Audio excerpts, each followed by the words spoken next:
안녕하세요. 흘러가는 일상에서 외를 달고 사는 감시자들의 본격 이의제기 토크쇼. 당신의 평범한 일상을 뾰족한 시선으로 감시해드립니다. 감히 시선을 보태는 저희는 감시자들입니다. 네, 저는 진행을 맡은 미연이고요. 오늘 이 자리에 딱 한 분 나와 계시는데요. 네, 제 앞에는 젠투입니다. 조촐하게. 네, 저희 둘이 모여서 오늘 재밌는 얘기 한번 해보겠습니다. 여러분, 조금 뜬금없는 질문일 수도 있는데요. 혹시 요새 주변 사람들과의 대화 편안하신가요? 저는 요새 사회에 대해서 이야기하기를 자제하는 중이에요. 정치 얘기를 하면 도저히 안전하다는 느낌이 잘 안 드는 거예요. 윤석열 대통령이 비상계엄을 선포한 지 벌써 한 달이 넘었는데요. 탄핵 정국이 기폭제가 돼서 우리 사회에 내재돼 있던 숨은 욕망들, 거짓된 믿음들이 광화문에서 폭발하고 있는 것 같다는 생각이 드는 요즘입니다. 유튜브나 인스타그램에서 가짜 뉴스를 접하면 가짜 뉴스 자체의 그 내용보다도 좋아요, 댓글 수에 깜짝깜짝 놀라곤 합니다. 그런데 이럴 때일수록 이야기하기를, 접촉하고 또 접촉되기를, 서로의 사상을 탐하기를 멈추면 안 된다는 생각도 들어요. 민주주의라는 게 서로 다른 사람들이 모여서 타협점을 찾아가는 과정 그 자체잖아요. 어떻게 보면 불협화음이 그래서 민주주의의 속성이자 본질일 텐데, 나와 조금 다른 사람들이 무서워 보인다는 이유로 그들과 소통하기를 거부하는 순간 대의제 민주주의의 힘은 떨어지게 되는 것 같아요. 그래서 오늘 팟캐스트의 제목은 지구가 평평하다고 믿는 사람들과 대화하는 법이라고 쓰고 윤석열 지지자들과 소통하는 법이라고 이라고 지어봤습니다. 이제 나와는 다른 믿음으로 이 세상을 살아가는 사람들과 어떻게 더 성장적인 대화를 할 수 있을지 저희 감시자들이 한번 얘기해 보겠습니다. 네, 그러면 본격적으로 얘기를 해보기 전에 젠투의 경험이 궁금해요. 혹시 젠투와 전혀 다른 믿음으로 이 세상을 살아가고 바라보는 사람들을 마주한 적이 있는지. 근데 이게 사실 이 질문을 듣고 또 반성을 하게 되는 게, 사실 살아가면서 저랑 다른 믿음을 가진 사람들이랑 얘기할 일이 많이 없었던 것 같아요. 사실 저도 모르게 저랑 같은 믿음, 같은 가치관을 가진 사람들이랑 이야기하는 게 더 편하잖아요. 그래서 그냥 그런 같은 생각을 가진 사람들이랑만 주로 이야기를 하게 되고, 좀 다른 것 같다라는 생각이 들면 왠지 좀 대화하기가 좀 불편했던 것 같거든요. 이게 사실 제가 지금은 생각이 많이 바뀌었는데, 예전에는 제가 종교가 없는 입장이라 종교가 있는 사람들이랑 얘기하는 게 좀 그닥 좋진 않았던 것 같아요. 왜냐면은 이게 정말 그러면 안 되지만 감히 그들은 틀린 생각을 하고 있다라는 걸 저도 모르게 약간 은연중에 그렇게 생각을 하고 있었던 것 같고, 그래서 뭔가 그거 있잖아요. 유퀴즈였나요? 되게 좀 유명한 그 짧은 영상으로 돌아다니는 것 중에 할머님들이 그 유퀴즈에 나와 이렇게 섭외가 돼서 그 마을에서 이렇게 퀴즈를 마치고 그 상금을 받았는데, 한 할머니께서 하나님 감사합니다 이래가지고 다른 할머니 하나님이 줬냐? 그런 영상이 있는데, 약간 그런 것 같은 느낌을 제가 하나 받았던 것 같아요. 뭐 해서 약간 그런 식으로 흘러가면 이건 뭐 내가 잘한 거지, 뭐 이거를 누구한테 지금 감사하는 거야? 이런 생각을 좀 감히 제가 했던 것 같아요. 근데 그거를 정말 사실 이제 대놓고 막 아니야 맞아 하고 갈등까지 이어진 적은 없지만 속으로 좀 저거는 틀린 거 아닌가? 라는 생각을 좀 특히 저는 종교에서 예전에는 했던 것 같아요. 네. 맞아요. 이게 같은 전제 안에서 얘기를 하면 다른 근거를 가지고도 뭐 다른 주장을 얘기할 수 있는데 전제 자체가 달라버리면 얘기할 수 있는 게 너무 협소해지잖아요. 맞아요. 저도 종교가 좀 젠투랑 비슷했던 것 같아요. 그래서 뭐 종교가 있다고 믿으면 사실 그 믿음은 어떤 경험적인 추론이라기보다는 진짜 믿음 자체가, 하나의 신앙 자체가 근거가 돼버리잖아요. 그래서 그럴 때 벽에 부딪히는 것 같다는 생각을 하긴 했거든요, 저도. 근데 이게 종교 얘기를 계속 하게 되긴 하는데 네. 저는 제가 지금은 생각이 많이 달라졌다고 말씀을 드렸잖아요. 네네. 근데 이게 오히려 이렇게 다른 믿음, 다른 생각을 가진 사람들이랑 사실 살다 보니까 또 이렇게 마주치는 일들이 생겨요. 많은 대화를 하진 못하더라도. 근데 그렇게 하면서 점점 대화를 어쩔 수 없이 하게 되면서 이 사람이 틀린 생각을 하는 게 아니네. 아, 이래서 이런 생각을 하네. 라는 게 점점 좀 스며들었던 것 같고. 그래서 사실 이 다른 믿음을 가진 사람들이랑 이야기하는 게 중요하다라고 생각하는 것도 그런 이유 때문인 것 같아요. 어쨌든 그냥 진짜 다를 뿐이지, 물론 틀린 것 옳고 그름은 있을 수도 있지만 그냥 다른 믿음일 뿐이라면 계속 뭔가 진짜 얘기를 해보고 뭔가 계속 접해보는 게 어쨌든 갈등을 하더라도 얘기를 해보는 것도 좋겠다라는 생각을 하긴 했어요. 요새 종교인들과 많이 마주칠 일이 있나요? 그렇죠. 저는 그렇고, 그리고 네. 제가 최근에 어떤 강의를 들었는데 네네. 저는 이제 섣부른 생각으로 제가 그러니까 믿는 종교가 없으니까 나는 비종교인이다라고 생각했는데 사실 모든 사람들은 다 종교성이 있더라고요.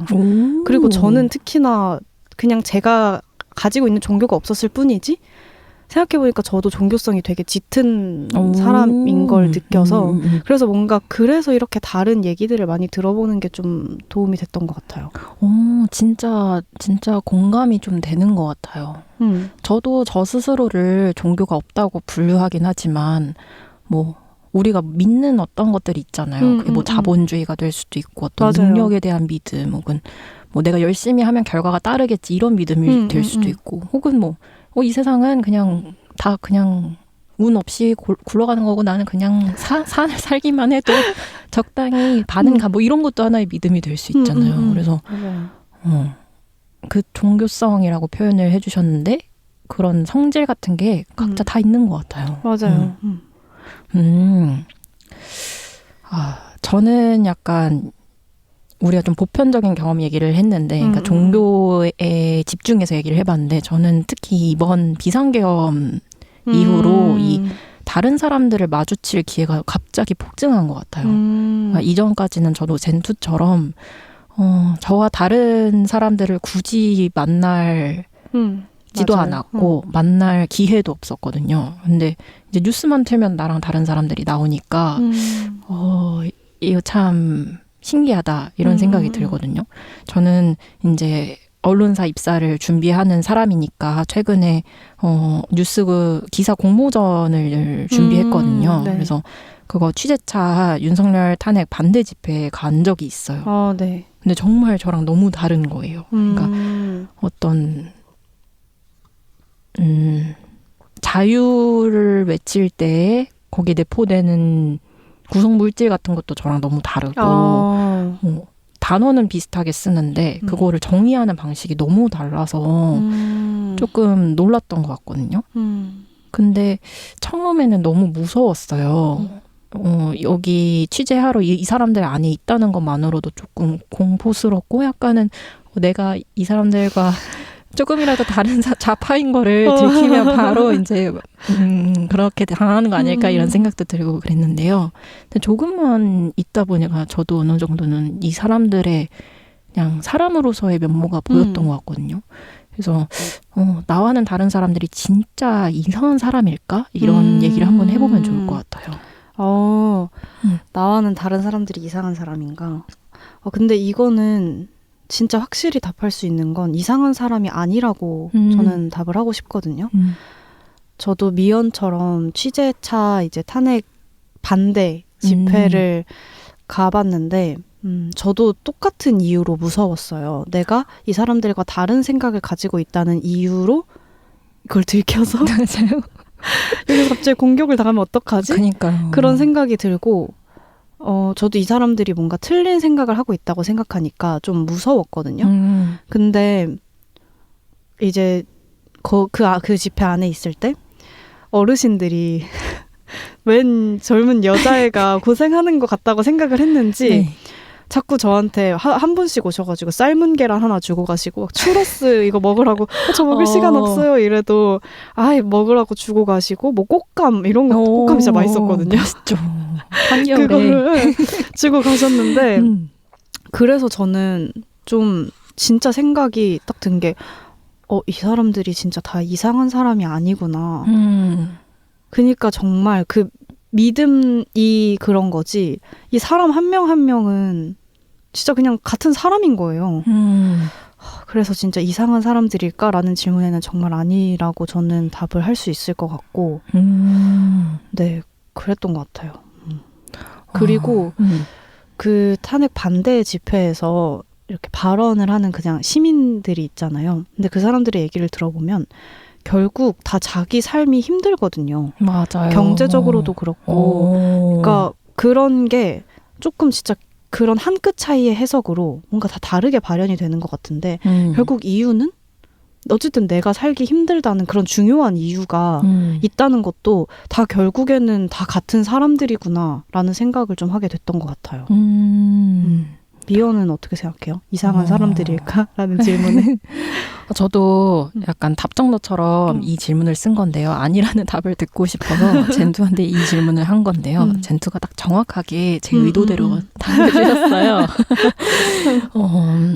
제가 좀 좋아하는 기사 중에 한국일보 기획 기사가 있는데요. 이게 2022년도인가? 이제 가짜뉴스에 빠진 사람들을 한 달 정도 같이 따라다니면서 르포를 딴 그런 기사예요. 근데 이 기사만 봐도 가짜뉴스나 뭐 유튜브에 빠져 있는 사람들이 어떻게 그런 영상에 빠지게 됐는지 그 경로가 드러나거든요. 근데 실제로 이 사람들이 노동하는 모습을 보면 정말 평범한 우리 이웃인 거예요. 그래서 어느 정도는 안쓰럽기도 하고 또 어느 정도는 이런 모습이 나한테도 있겠구나 싶기도 하고 또 다른 한편으로는 한국일보는 이 사람들의 모습을 굉장히 풍요롭게 묘사했는데 이 사람들을 좀 악마화하는 기사들도 많잖아요. 근데 그런 게 오히려 혐오를 키우는 거 아닌가 뭐 이런 생각도 들고 좀 복잡했던 것 같아요. 아무튼 이상한 사람이 아니다. 그렇죠. 아니죠. 개인은 착하다. 지금까지 뭔가 상대방한테 집중해서 얘기를 해봤는데 저는 이 발제를 하면서 좀 반성을 많이 했던 것 같아요. 네. 나는 어떨까? 그러면 내 눈에는 그 비상계엄을 지지한다는 것 자체가 너무 이상해 보이는데 이렇게 내가 믿는 것 중에 좀 불완전한 건 없을까 이렇게 반성하게 되더라고요. 그러니까 누군가의 눈에는 저는 빨갱이고 그렇잖아요. 세상 물정 모르고 약간 북한 좋아하고 그런 사람일 수 있으니까 한번 얘기해보는 것도 좋을 것 같아요. 나의 불완전한 믿음? 근데 이 내가 믿고 있고 내가 알고 있는 사실이 완전하다라고 믿는 것 자체가 좀 위험한 것 같거든요. 근데 이게 어쩔 수 없이 내가 맞아라고 생각을 항상 하고 살지만 맞아요. 그게 좀 위험한 것 같긴 하거든요. 근데 좀 구체적으로 어떤 것들이 있을까요? 불완전한 믿음. 미연이 믿는 것 중에 불완전한 게 어떤 거라고 생각해요? 저는 참 어려운데 물론 근데 저는 제가 프랑스에서 아기 때 자랐어가지고 그때 완전한 민족주의자였거든요. 한민족 너무 좋아. 약간 예찬론자였어요. 그래서 한국 가면은 진짜 모든 게 해결될 것 같고 나랑 같은 피부색 그러니까 이런 믿음 자체가 좀 안 좋은 거잖아요. 근데 그때는 그랬어요. 그래서 한국 가가지고 나랑 똑같은 검정색 머리 지닌 사람들이랑 행복하게 살고 싶어. 이 관념이 저를 지배했는데 한국 오니까 또 다르더라고요. 여기도 여기만의 불안과 뭐 문제점들이 있고 이래서 그 믿음이 깨졌었어요.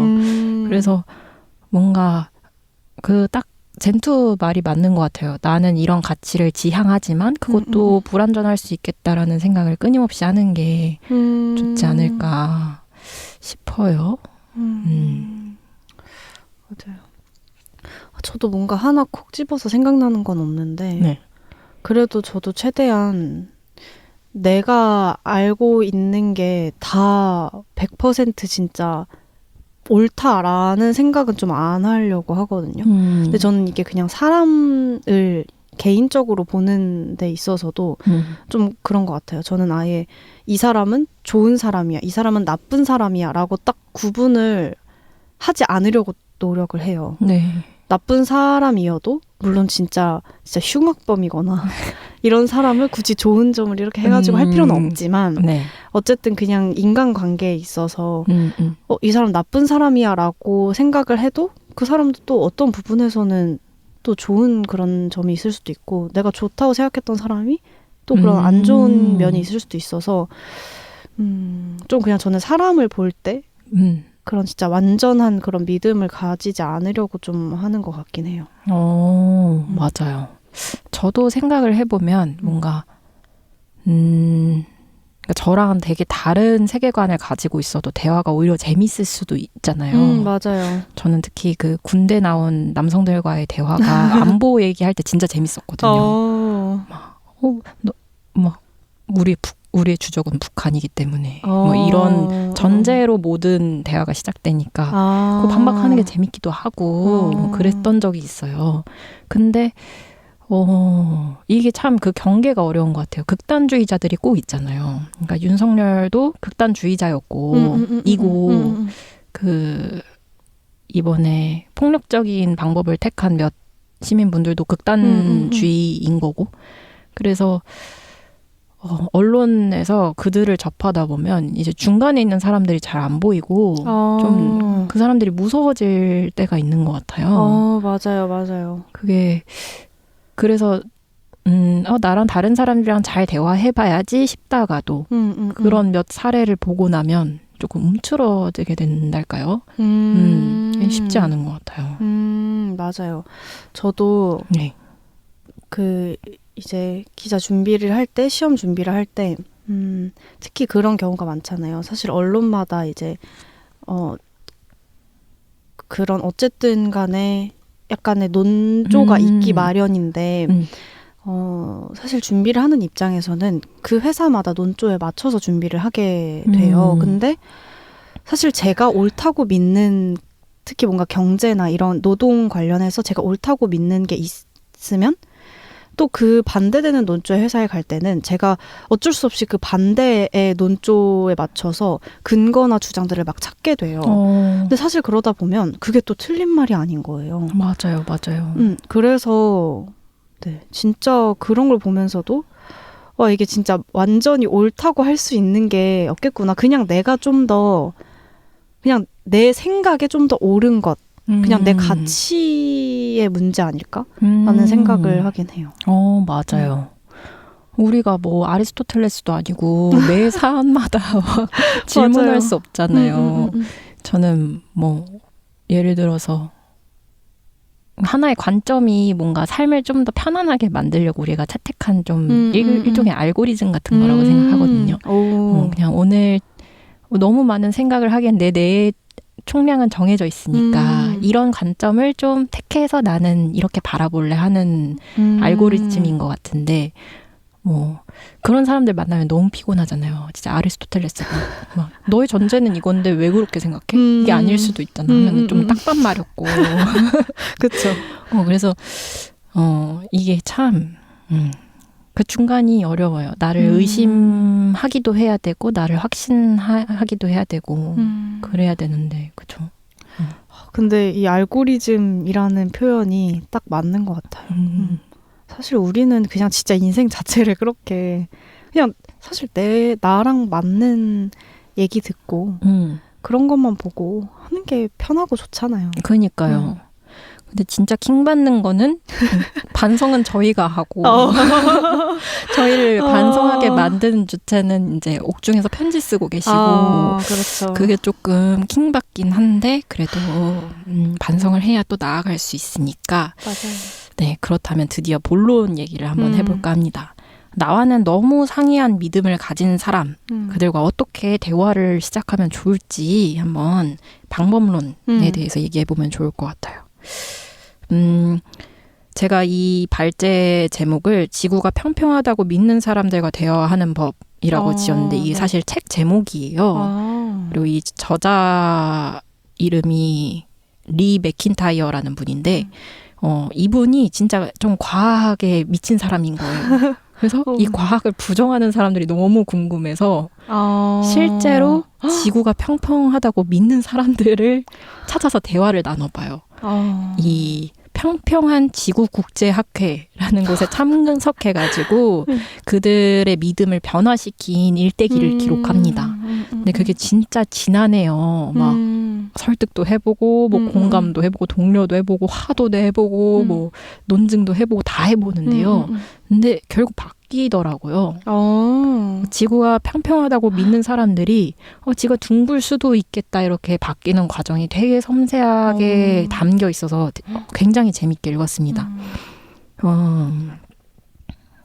이 책을 읽으면서 느낀 게 뭔가 사람들이 어떤 믿음을 갖게 되는 계기가 있다? 이렇게 생각하게 된 것 같아요. 그러니까 지구가 평평하다고 믿게 된 그 욕망이 뭘까라고 생각을 해보면 아까 젠투가 얘기한 것처럼 이들 삶이 너무 외롭거나 힘들어서 그거를 좀 시정하고 싶으니까 혹은 나랑 비슷한 믿음을 가진 사람들과 뭔가 연결되어 있다는 감각을 느끼고 싶으니까 그렇게 되는 것 같더라고요. 그래서 그 책을 읽고 또 제가 윤석열 탄핵 반대 집회에 참여해보면서 느낀 거는 이들이 뭔가 연결된다는 감각에 좀 취해 있다라고 생각하게 된 것 같아요.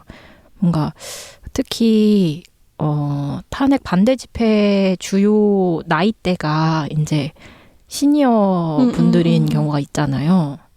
근데 그분들을 보면은 거기에 참여하는 게 좀 즐거운 거예요. 그러니까 다 비슷한 연령대의 사람을 마주치고 거기서 뭐 하나의 구호를 외치고 이런 감각을 좀 행복하게 받아들이는 것 같았어요. 그래서 이거를 다른 통로로 만족시켜줄 수 있다면 이 믿음도 변화시킬 수 있지 않을까? 이런 생각이 들더라고요.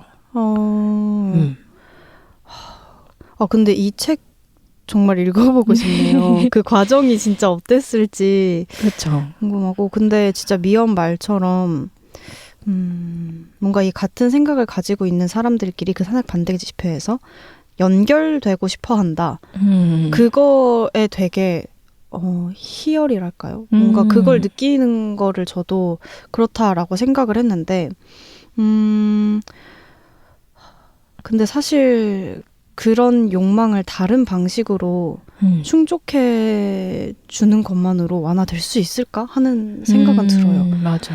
왜냐면 어쨌든 자기들이 원하는 방식과 믿음으로 뭉친 사람들이기 때문에 이것도 정말 그 책처럼 그걸 설득을 하려면 엄청 네. 섬세하고 그런 과정들이 필요할 텐데 그걸 과연 누가 어떻게 할 수 있을지 또 좀 생각을 해볼 필요가 있는 것 같고요. 맞아요. 그 이 책 보면은 저도 정확하게 이해를 못했어요. 제가 과학을 못해가지고. 근데 지구가 평평하지 않다는 증거를 막 여러 개 제시하거든요. 네. 그러니까 우리는 되게 어릴 때부터 지구가 둥글다는 걸 배워왔으니까 그게 너무 당연한데 이 사람들은 지구가 평평하다고 믿어서 그걸 반박하려면은 되게 근거를 많이 대야 되는 거예요. 그리고 이 사람들이 좀 어느 정도는 음모론 같은 거에 빠져 있어서 어떤 근거를 대도 그건 정부가 자기 이익 취하려고 갖고 온 거 아니야? 이러면서 안 믿어요, 근거를. 그래서 이 저자 리 맥킨타이어가 무슨 비행기표까지 예매해가면서 너가 이곳에 가서 뭐 어떤 실험을 하면 지구가 평평하지 않다는 것이 증명되는 거야. 막 이런 식으로까지 하거든요.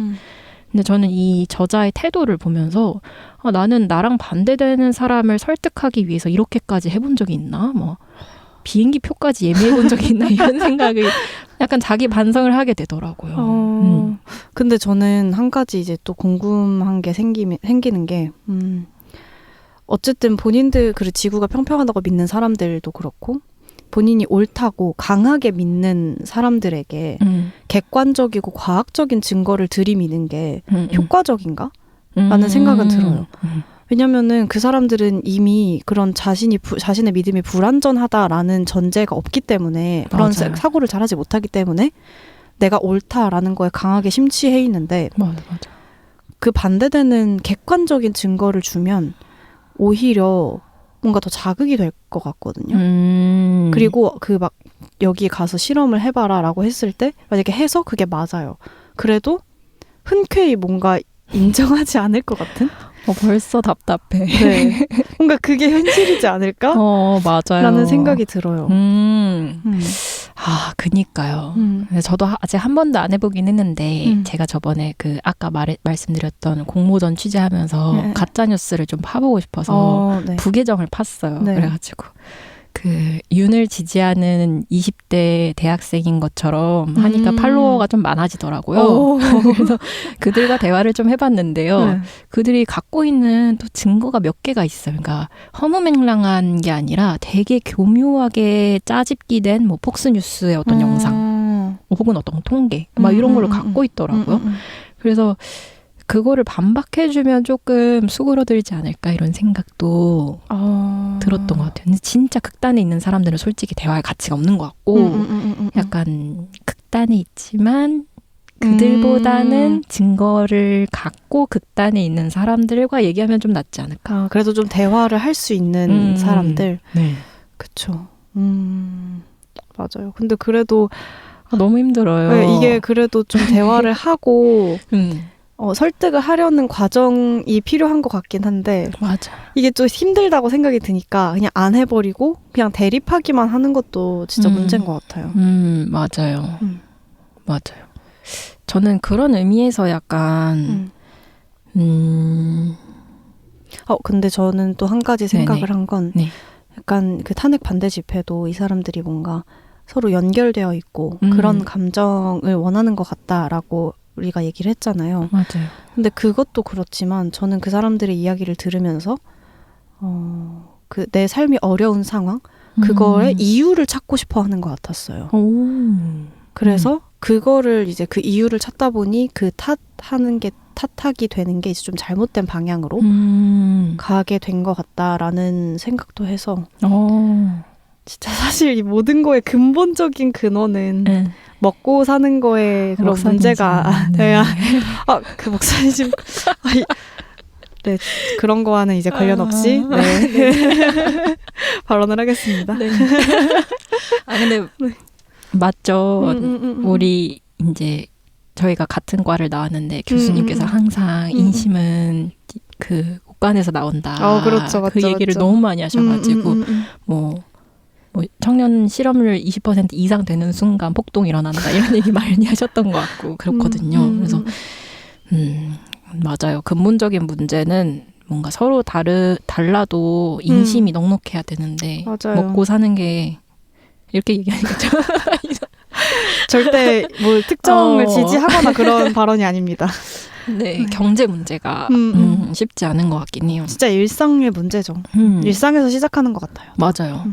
근데 저는 이 탄핵 전국을 보면서 조금 놀라웠던 게 시간이 흐르면서 어느 정도는 양극단으로 치닫는 양상이 보이잖아요. 처음에는 모두가 이 반헌법적인 행위에 대해서 반대를 했다가 시간이 조금 지나니까 이상하게 윤석열을 지지하는 사람들이 많아진 것처럼 보이기도 하거든요. 근데 저는 그게 약간 언론이 윤 지지자들을 묘사하는 게 조금 과격했달까요? 약간 과격한 걸로만 묘사를 하니까 좀 반발심 같은 게 보이는 것 같기도 해요.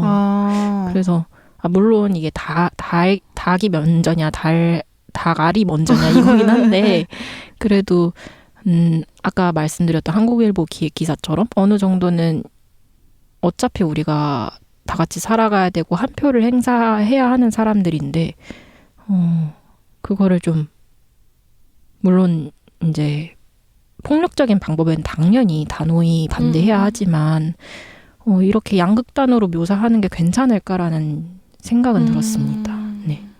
맞아요. 그렇긴 해요. 그렇게 하면 이제 미연이 초반에 말한 것처럼 중간에 있는 사람들이 좀 안 보이게 되는 것 같네요. 근데 사실 이 문제에서 중간이라는 것도 또 뭔지 모르겠지만 그니까요. 근데 저도 이 탄핵 반대와 찬성 집회를 다 취재를 해보면서 느낀 건 네. 찬성 집회에 온 사람들도 그 반대를 하는 사람들을 그냥 계속 자기들의 생각대로 묘사하는 게 강하거든요. 그러니까 폭동이고 뭐 그렇게 진짜 생각 듣지 않고 뭐 일부 맞는 말도 있지만 그러니까 진짜 미연이 소개해준 이 책처럼 설득하고 그런 과정이 아니라 계속해서 대립하고 그냥 그게 고착화되어가는 과정인 것만 같아요. 맞아요. 막 대상화하고 그냥 어떤 대상으로만 바라보고 대화할 존재로는 바라보지 않는 것 같아요.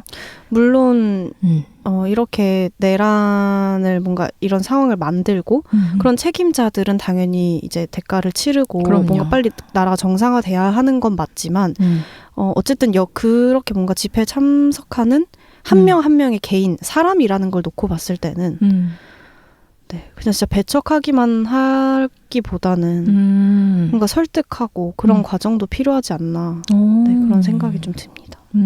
맞아요. 그 아까 젠투가 내가 믿는 것도 불완전할 수 있다는 거를 자각하는 게 좀 중요한 것 같다고 했잖아요. 저도 진짜 비슷하게 생각하는데 제가 최근에 이제 각 언론사의 뉴스레터를 항상 받아보는데 최근에 경향신문의 뉴스레터 제목이 너무 재밌더라고요. 네, 그 제목이 점선면이 경향신문 뉴스레터 제목인데요. 점선면은 중립적일까? 이게 그냥 제목인 거예요. 그래서 뭐야? 이러면서 클릭을 안 할 수가 없는 뭔가 너무 궁금해지잖아요. 보통은 점선면은 중립적이야 이렇게 지을 텐데 중립적일까? 이렇게 짓는 게 되게 매력적이더라고요.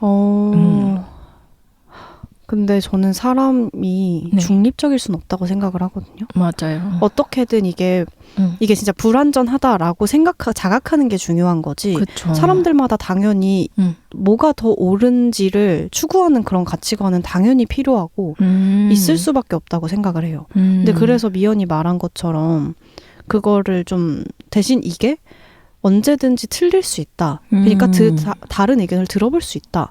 이런 거를 자각하고 있는 게 중요한 거 아닌가. 각자가 옳다고 생각하는 걸 추구하면서도. 맞아요. 제가 최근에 유튜브에서 부부싸움 하고 화해하는 네. 쇼츠를 봤는데 이제 부부가 서로 갈등 몇 시간 하다가 해결이 안 되잖아요. 네. 그러면 서로를 껴안는 상태로 이렇게 합창을 해요. 둘 다 동시에 얘기하는 거예요. 당신이 틀렸고 내가 맞아. 하지만 괜찮아. 하고 서로를 한 번씩 두들겨주는 게 너무 웃기더라고요. 그런 자세가 필요한 거 아닌가. 맞아요. 그래도 괜찮아. 맞아. 그래도 괜찮아. 그래도 같이 계속 살자. 네. 그럼 일단 이렇게 오늘은 나와 너무도 다른 사람과 대화하는 법을 한번 감시해봤습니다. 제가 정치학을 공부하기 시작했을 때 그리고 기자 공채 시험을 준비하기로 결심했을 때 등등 중요한 순간마다 안고 쓰다듬는 말이 있어요. 바로 건축가 마이 응우엔의 노출이 관용을 창조한다라는 문구예요. 네, 저는 노출이 관용을 창조한다고 믿습니다. 아무리 무섭고 공포스러워도 우리는 서로에게 반복돼서 노출돼야 해요. 그게 서로에 대한 관용과 이해, 신의, 사랑을 자라나게 하는 유일한 방법이니까요. 지금까지 당신의 평범한 일상을 뾰족한 시선으로 감시하는 감시자들이었습니다. 다음 주에 더 재밌는 감시로 돌아오겠습니다. 안녕. 안녕.